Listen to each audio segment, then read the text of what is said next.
individuals in capitalism are more or less coerced into acting in particular ways by the system itself.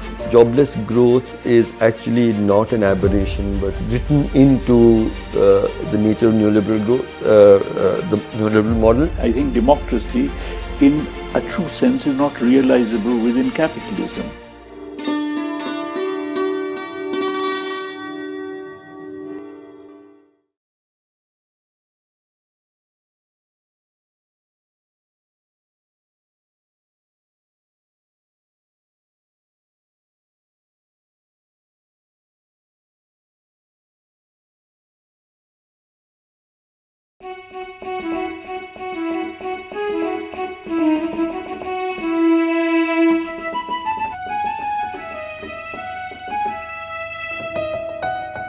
Prabhat, thank you so much for being here today.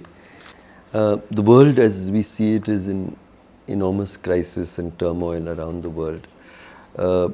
Enormous wealth has been created, but the neoliberal promise that everybody will be better off because jobs would be created, decent work opportunities, we wouldn't need the state, people would be able to buy everything that they want from the market, corruption would be controlled because regulations would be reduced. There was a whole range of promises.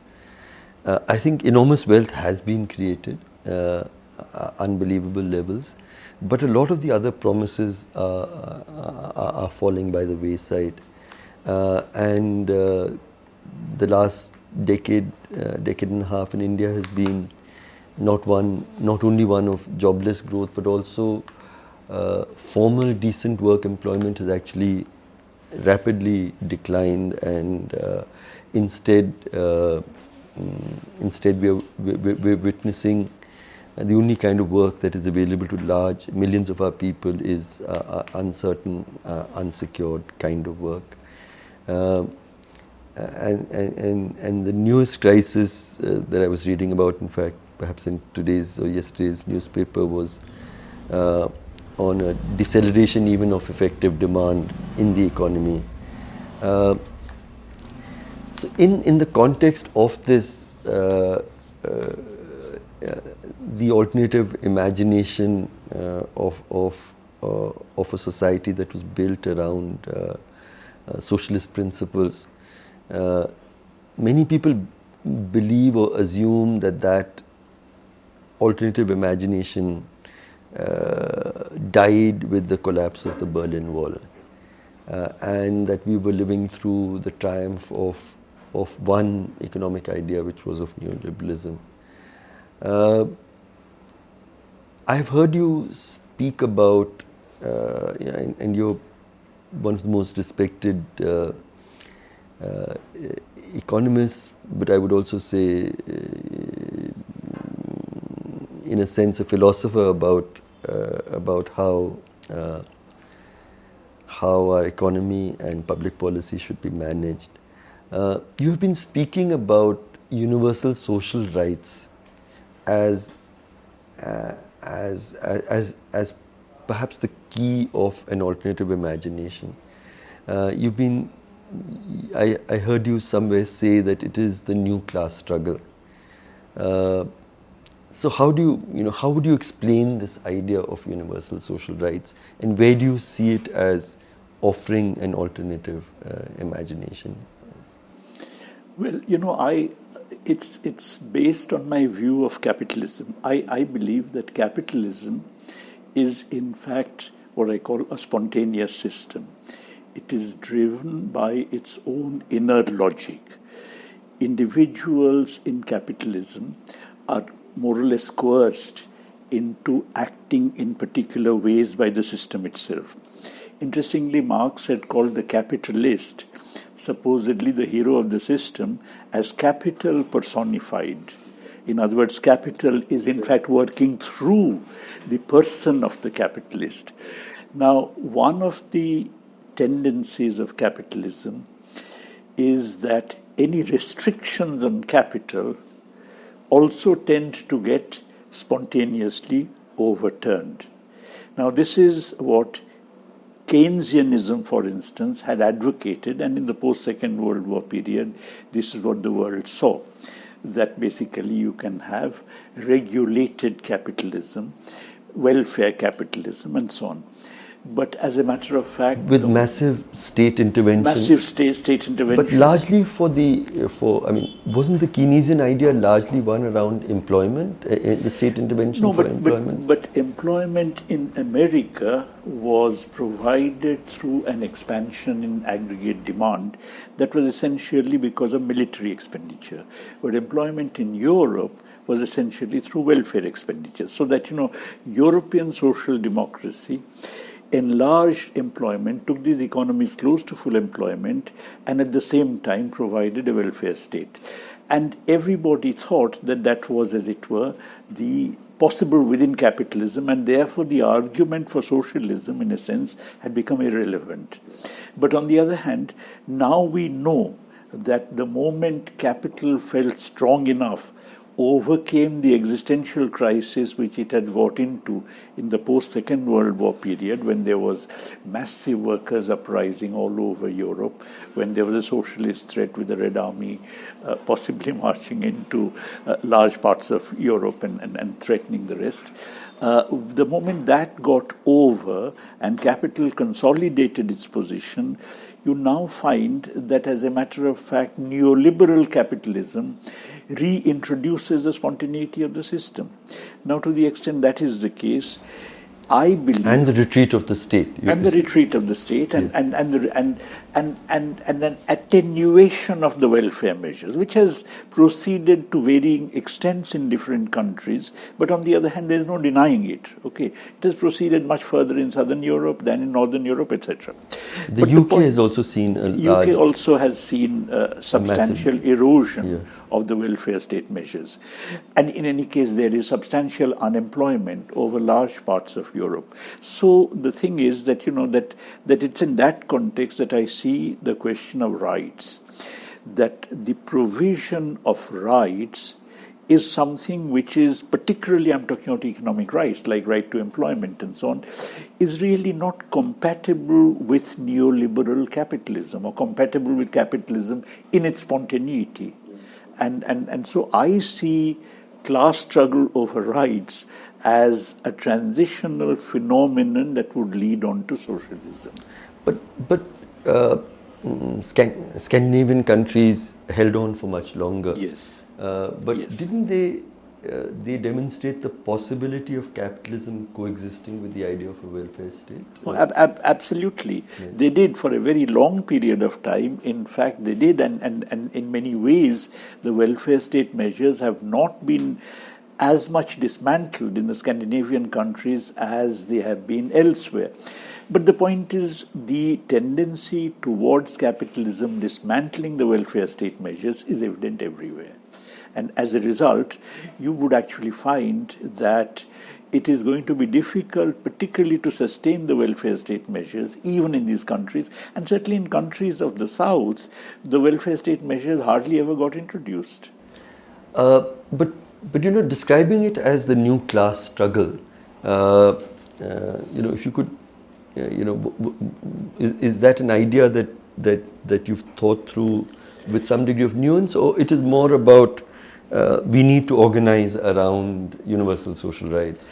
Well, I would not say it is the new class struggle, but fundamentally we have an idea that class struggle is organized around economic demands of the class itself, which is obviously not true, because class struggle is organized around demands that actually affect people as a whole. The Bolshevik Revolution was an expression of an intense class struggle around the questions of land, peace, and bread. Okay? So the point is, the moment you see class struggle in that way, namely that it is around an agenda which becomes historically relevant in particular periods of time, I believe the agenda that is relevant, certainly in the South today, is an agenda about rights. Because what you see now is, on the one hand, neoliberal capitalism, On the other hand, this is complemented by a kind of identity politics, or was complemented. Now, in India, for instance, identity politics is being taken over by Hindutva politics, but nonetheless, it was an identity politics is fragmenting people, and obviously, identity politics cannot conceivably provide welfare state measures to every individual. The whole idea of it is that my group gets it and not some other group. So would you say it's a class struggle founded on notions of solidarity and fraternity? Absolutely. Yeah. You see, because when Marx criticized, there's a lot of opposition to it on the left, and that derives from Marx's writings. Yeah, in fact, that was my next question, that as a traditional Marxist, and I'm sure you would still think of yourself as a Marxist scholar, a lot of traditional Marxists have opposed the idea of human rights and felt that it is in some sense atomizing the individual, and the idea of the class struggle is built on the idea of class solidarity. So how do you? Yes, it derives from Marx's comments in his early essay on the Jewish question. Right. Now, on that, there has been a lot of discussion and so on, what exactly Marx meant. But you see, on the Jewish question is actually Marx's critique of liberalism. That's basically the essence of that essay. And in that, Marx is making a philosophical critique of liberalism, that the liberal utopia is really not human freedom. Now, if you have individuals enjoying rights and so on, now that is a liberal utopia, but that is not enough because the collective has, exactly. It's important for people to develop a new community, a new sense of solidarity, which is what socialism would bring. So I completely agree with that. But because of what I was saying earlier, namely that capitalism is a spontaneous system, any struggle for individual rights is not something that capitalism wants to concede. If you have right to employment, now which capitalist country can do that, because capitalism cannot function without a substantial reserve army of labor. Now, that being the case, for fighting for these rights, you would have to have class struggle and build solidarities. Therefore, if you achieve these rights, if at all, you would achieve them within a world which itself is socialist, and within a world in which that individual enjoying the rights is ensconced within a community with a sense of solidarity.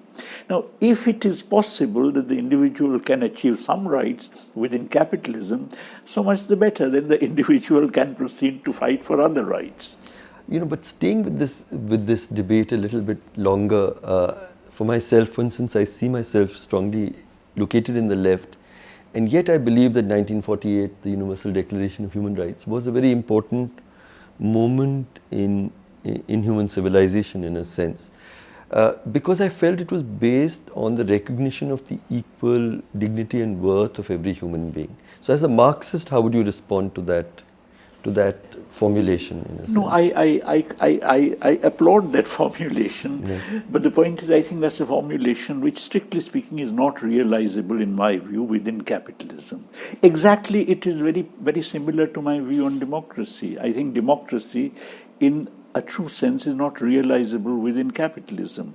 Ideally, democracy is something which really requires not a commoditization of aspects of spheres of life, not an atomization of people, but it requires that people collectively have to take decisions, which is not possible under capitalism. It requires socialism. So the idea of universal social rights, of course, has been attacked much more from the right than from the left. And a market fundamentalist would believe that in my own experience, even Dr. Manmohan Singh, I used to see him functioning, and he genuinely believed that ideas of welfare and social rights was actually going to harm the economy from its untrammeled sort of potential of massive growth, which in the end would solve all problems. and the Amartya Sen and Bhagwati debate was again a sort of celebrated example of this discussion. So the idea from a market fundamentalist that states are inherently corrupt, slothful, inefficient, rent-seeking, and the markets are efficient, and it would be best for markets to function. You don't need the state, and in the end, you will have jobs and you'll be better off, and you can buy your rights to healthcare and education from the market much more reliably than get it from the state. That argument from the market fundamentalist side, how would you respond to that? You see, the idea of the efficiency of the market is something which really got discredited about 90 years ago, because the point is that that efficiency, or the fact that the market efficiently uses resources, implies that all resources must be used up. So if you actually have huge unemployment, if you have unutilized capacity, if you have food stocks lying around, in that case, obviously, the system is not functioning efficiently. And that was the case in the 30s, that is the case even now. As a result, the market does not function efficiently. What about the idea of growth? Now, I think simply amassing larger and larger means of production does not really solve the problem of poverty and so on, as you mentioned in your introductory remarks. In fact, as Marx had said, that capitalism's spontaneous tendency is to produce wealth at one pole and poverty at another. Therefore, the sheer production of wealth is something which is not a panacea for overcoming poverty, but it's simply the other side of the accentuation of poverty. In fact, I would like to kind of make one comment about what you said earlier, that that in the period of neoliberal capitalism in India, not only is it the case that inequalities have increased, but actually you find that there is an increase in absolute deprivation. In the sense that, for instance, you look at per capita food intake. Okay, the proportion of people who were below 2,200 calories per person per day in rural India, which is supposed to be the benchmark for poverty, in let's say 1993-4 was about 58%. You look at 2011, it's 68%. In urban India, correspondingly, it is 57 and 65%. Now, what has happened, for instance, is that now education is much more expensive, healthcare is much more expensive, none of which gets captured in the consumer price index, and as a result, people are forced to spend so much on these that they actually skimp on buying food. Now, the point is, you could say, look at this, the poor people are now going to Max Hospital, so they're better off. But on the other hand, what sacrifices they're making. That's right. Yeah. So the fact that they are actually consuming less is symptomatic of a decline in their real income per capita. Yeah, in fact, Amartya Sen, I was hearing him once, and it stayed with me, that he said that if we see India and China as equally unequal, the penalty of unequal living in an unequal society is much greater in India. Because if I belong to the bottom 10% in India, my child, in China, I would be able to send my child still to a decent school and get healthcare. In India, I would not. And I think that recognition is there. Yeah. Even so, this argument continues. And I remember Mr. Bhagwati, Dr. Bhagwati and Amartya Sen's debate. At one point he said that Amartya Sen kept saying, I still believe in the market along with universal social rights. And Dr. Bhagwati responded, that's like people saying that I have friends I still have Jewish friends, but I'm not biased or some such. So I but I don't agree with Amartya Sen. When we say that's exactly it. So where is your imagination of the market in your imagination of universal social rights? You see, the idea of the market is much misunderstood. You see, because the market can have all kinds of roles. The market as a social reality, as it functions is quite different from the market as a means of distributing means of consumption. Okay, in other words, even in socialist society, even in the Soviet Union, you had a market. But the role of the market in the Soviet Union was completely different from the role of the market that you find in the capitalist economy, which is a commodity-producing economy. Now, in an economy like this, the market actually has a certain logic, okay? In a socialist economy, the market's role has been circumscribed in a way that it does not have that kind of a logic. Okay. Now, this logic of the market in a capitalist economy is actually to create differentiation among people, you know. So commodity production, not just capitalist commodity production, but commodity production tends to differentiate among producers. Okay.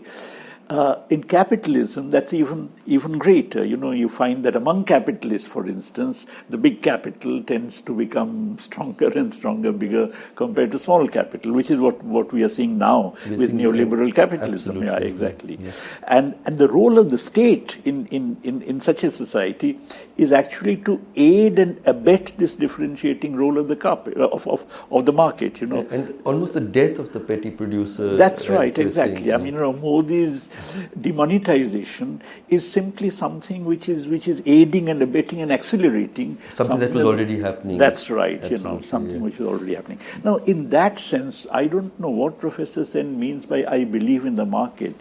I certainly don't believe in the market as an overall regulatory role. I don't believe in commodity production as, you know, I mean, but on the other hand, there can be market playing limited roles in very many different ways, you know.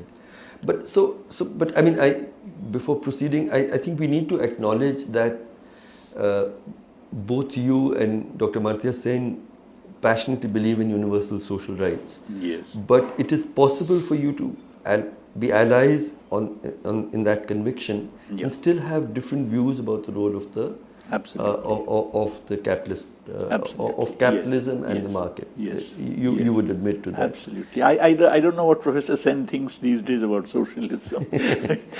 As you know, he taught me, and I keep in touch with him. But but I mean, he certainly votes left. But whether he actually believes in socialism, he votes I don't left. know. He sees himself as somebody from very the left. much so. Yeah. But you know, in this conversation, when he was almost defensively defending the capitalist market, I found it interesting, and I feel that we'll have to continue a clarification about if we move towards universal social rights, what is going to be the nature of the market and its role. One of the, you know, I was struck by the latest World Development Report, which is the first some sort of major admission from the Bretton Woods set of institutions that actually we may not be able to produce jobs. This was the first time that we actually saw that jobless growth is actually not an aberration, but almost written into the nature of neoliberal growth, the neoliberal model, which I think lot of us have been recognizing, but I think they acknowledge it for the first time. But the solution that they want to give is therefore a universal basic income. To me, apart from everything else, I mean, more from a philosophical and ethical perspective, the idea of assuring millions of people the ability to survive without the dignity of work is frightening to me from an ethical perspective as well. I can't think of a humankind where people have to live without the dignity of work.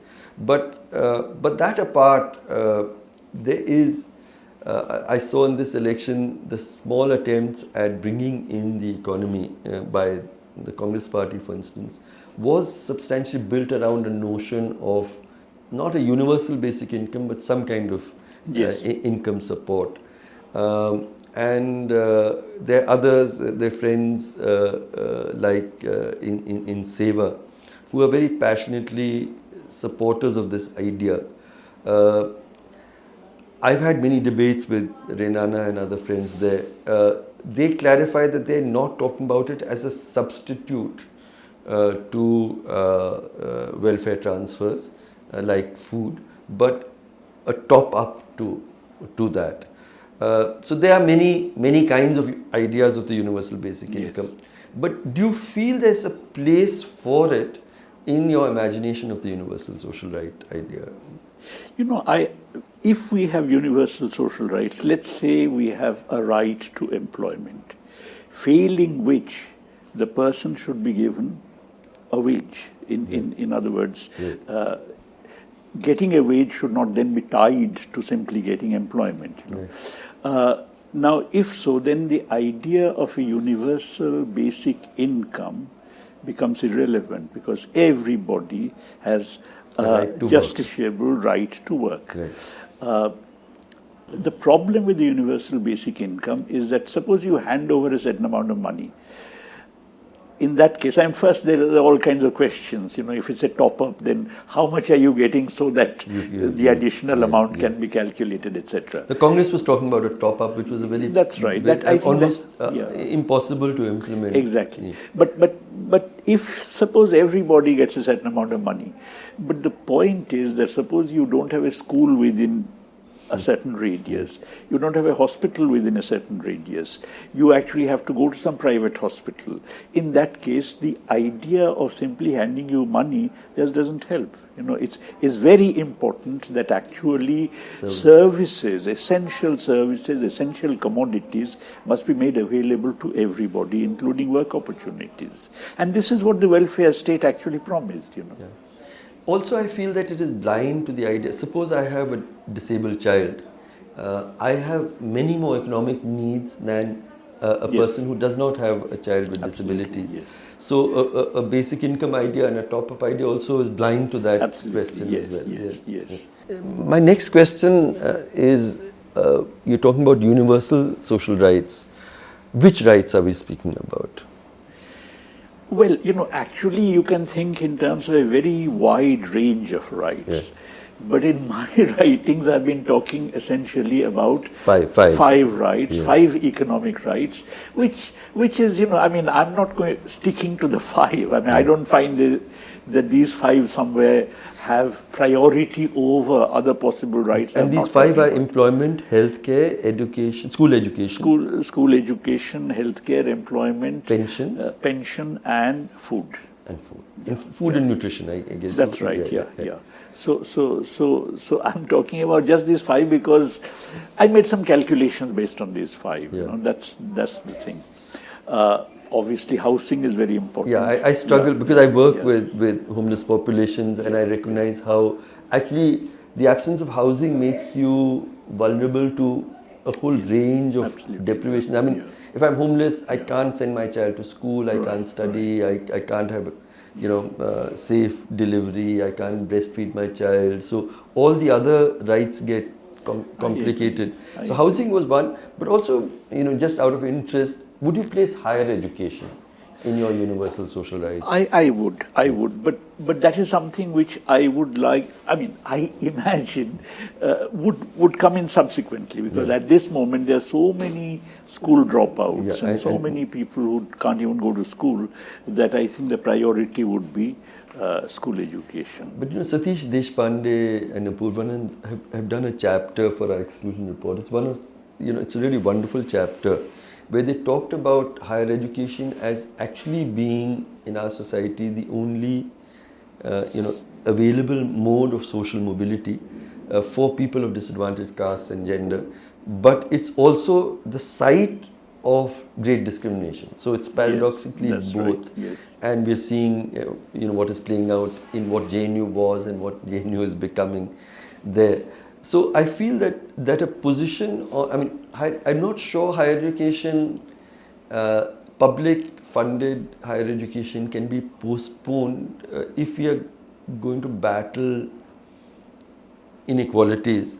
And that brings me also to another related question, Prabhat, which is about the social. You're talking about economic rights.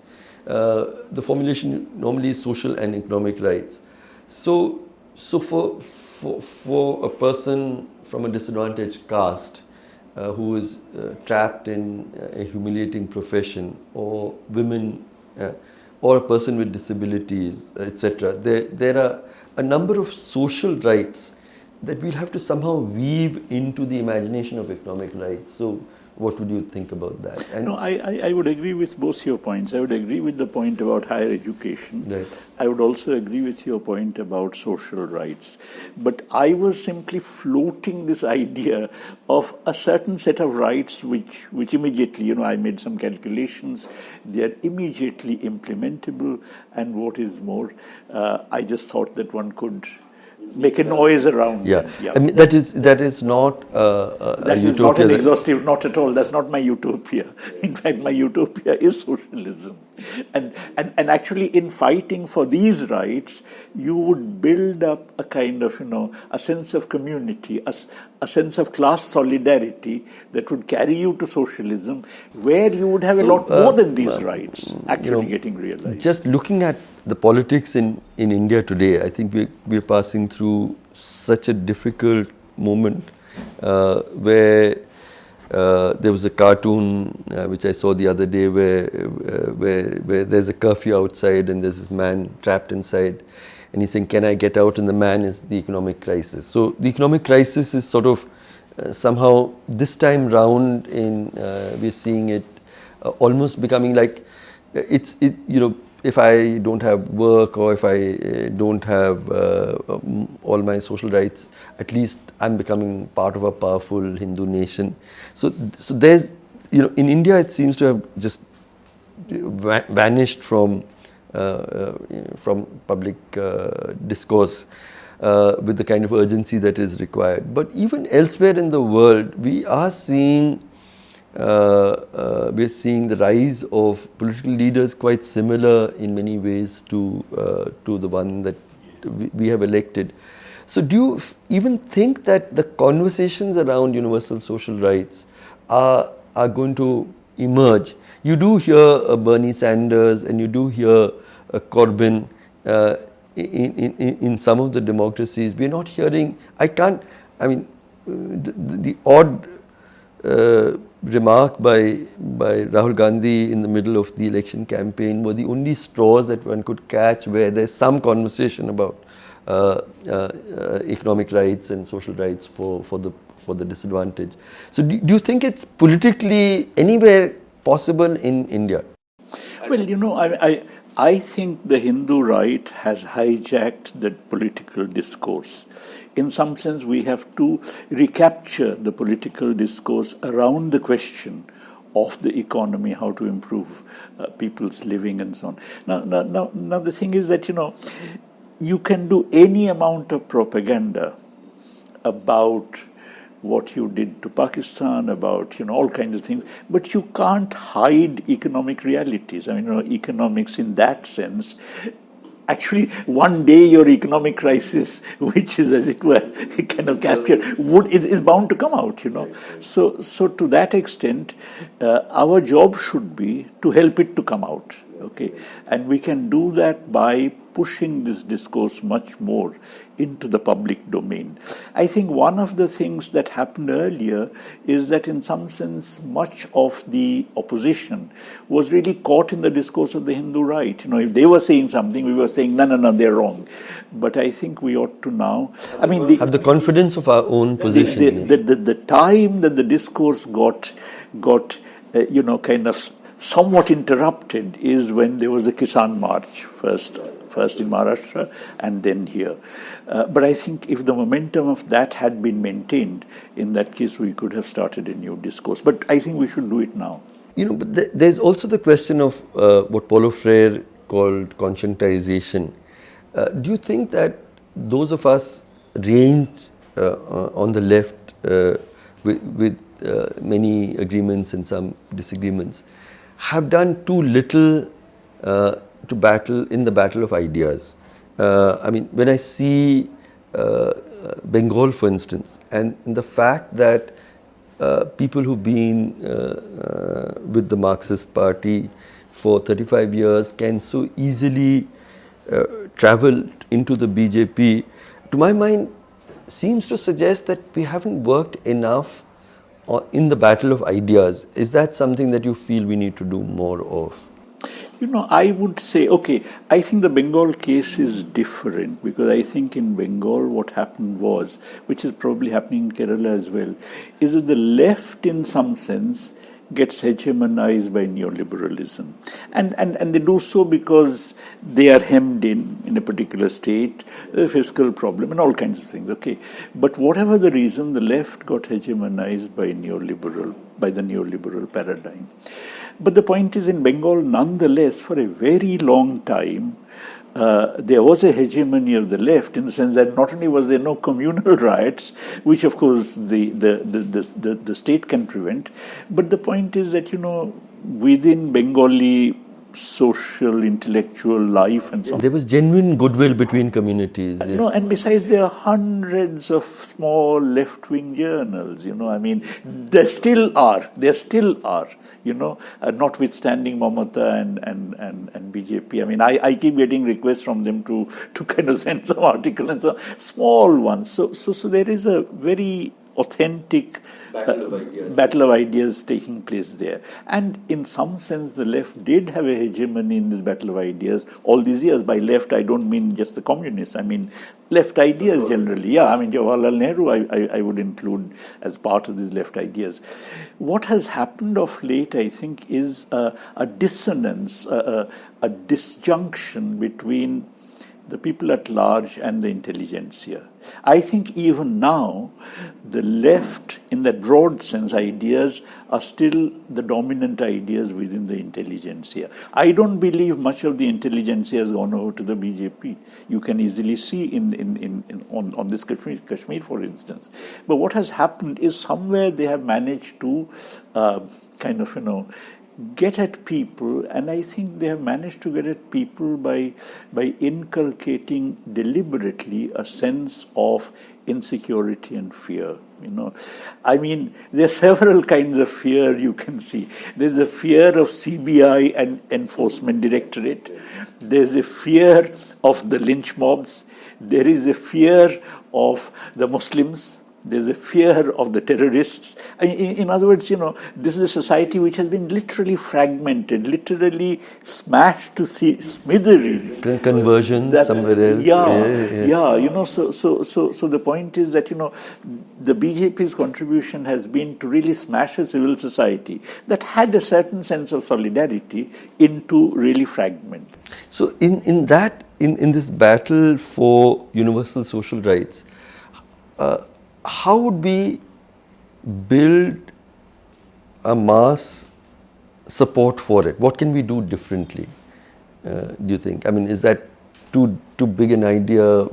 No, but I think this idea still has not been accepted, except briefly when you were in that advisory council, has not been accepted by the political class. Obviously the whole of the political class wouldn't accept it, but even by significant segments of the political class. I used to find in the National Advisory Council that it was, most of the Congress was not convinced about it at all. I remember that one week when the Food Security Act was being debated in Parliament. It was extraordinary because there was almost no one, even from the Congress party, willing to go and stand in its defense. And I was hopping from one television discussion to another because I don't belong to the party. I have a lot of difficulties with it.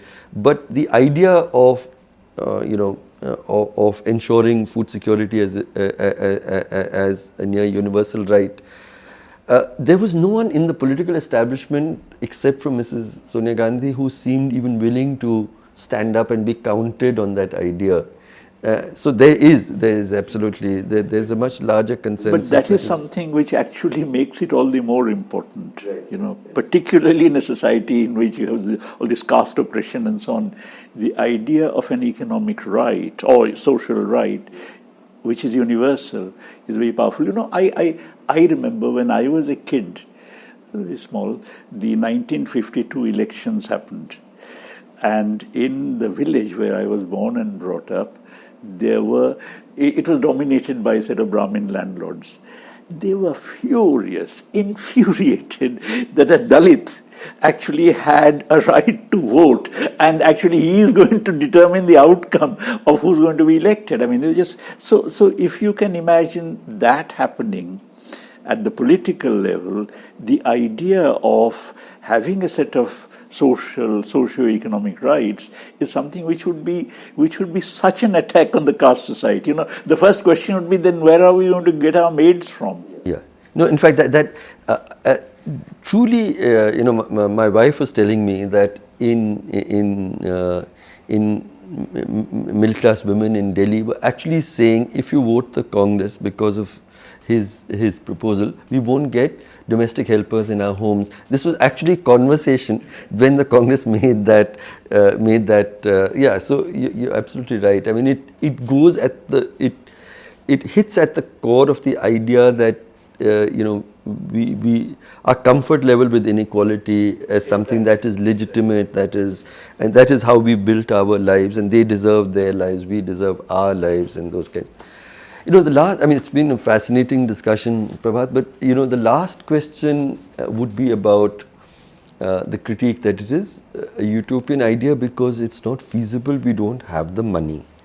As an economist, you've done your calculations, but how do you feel, obviously we'd have to reorganize how we spend existing public resources.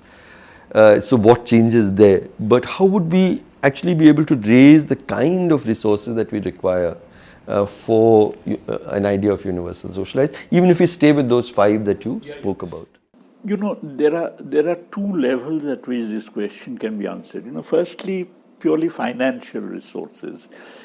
My calculations show that you would require about 10% of the GDP as additional expenditure in order to realize those 5 rights.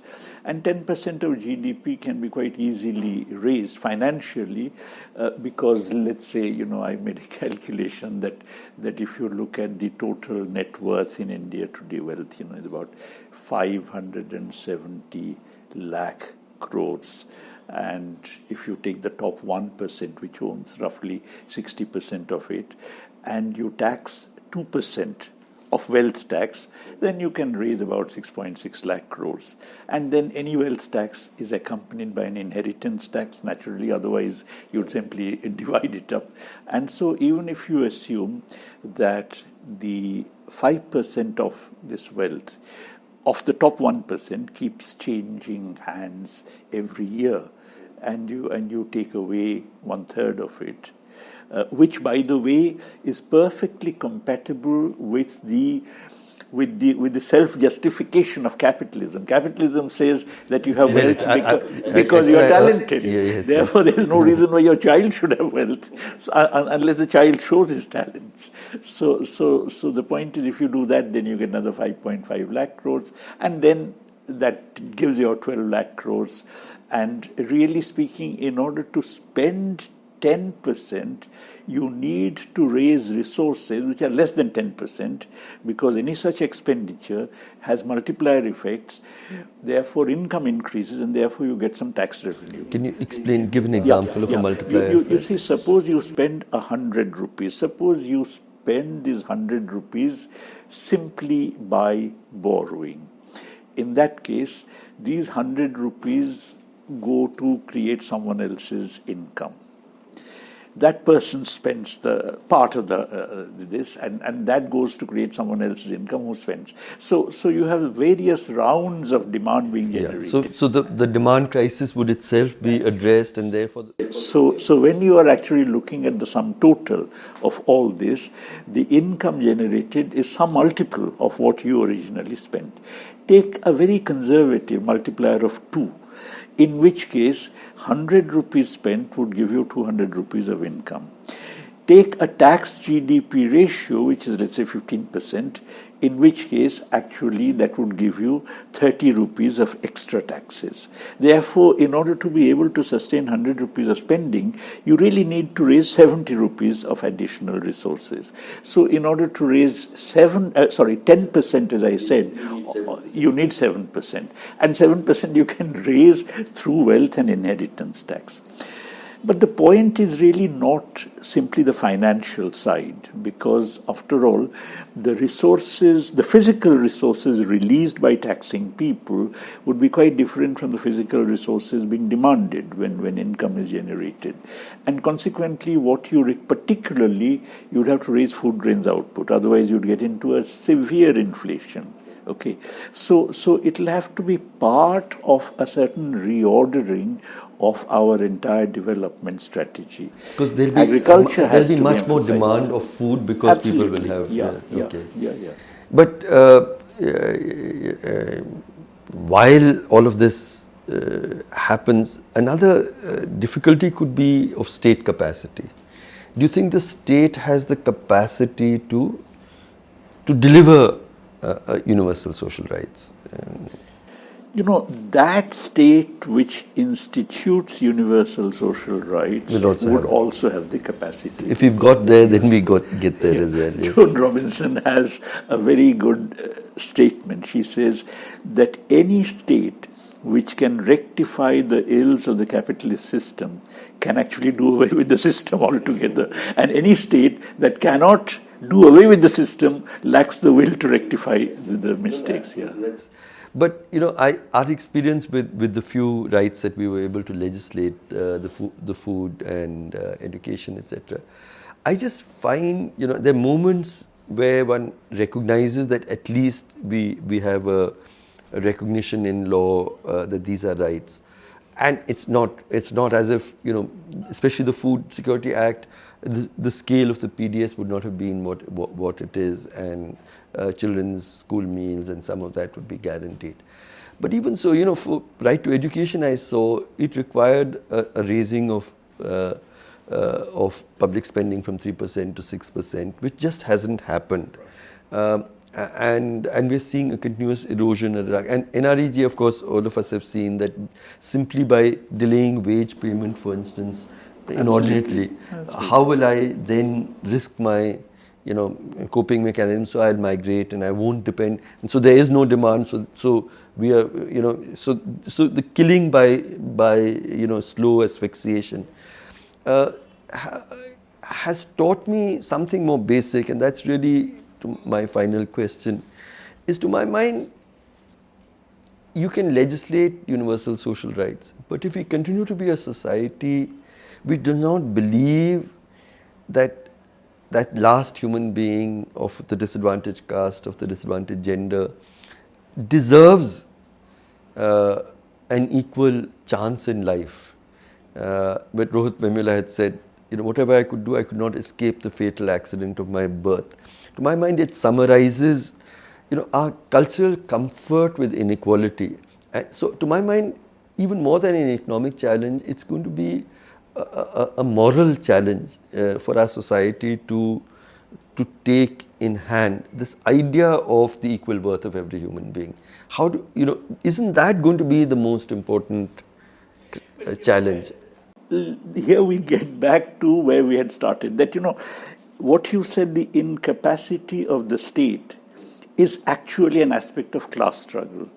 That the so-called incapacity is the way that the ruling classes hit back at you. Yeah. Okay. Because they have very selective incapacity. That's right, exactly. They can run beautiful airlines. Our domestic airlines are the best in the world if we want to do them. So it manifests itself in terms of a so-called incapacity of the state. Now, and consequently, to overcome the incapacity, look at the way that they are whittling down the MGNREGS. In order to overcome that incapacity, people have to be organized along class lines in order to fight for their rights. So I would not put too much faith on a kind of moral awareness on the part of the better off. that these rights should be given to everybody universally. But I would certainly like a situation where those who get these rights really fight for them, struggle for them. But also have a moral conviction They about themselves. the legitimacy. Oh, But absolutely. I think because they also have to believe in the legitimacy of that, that idea that I'm lazy and I'm being fed by the state, versus that I, as a human being, have the right to. I feel that a moral conviction also of the disadvantage. But that is kind of ideologically becoming class conscious. Yeah. Conscientization. Yes. So thank you so much, Prabhat. I mean, this is, as I said, going to be the first of, I hope, many conversations over the coming years, because I do believe that a challenge to what is happening in our country today is to stop just reacting to the agenda that the forces of Hindutva are laying before us, but for us to have our own confidence of our own agenda and have them react to it rather than the other way around. So thank you for actually kicking off this entire series of discussions. Thank you.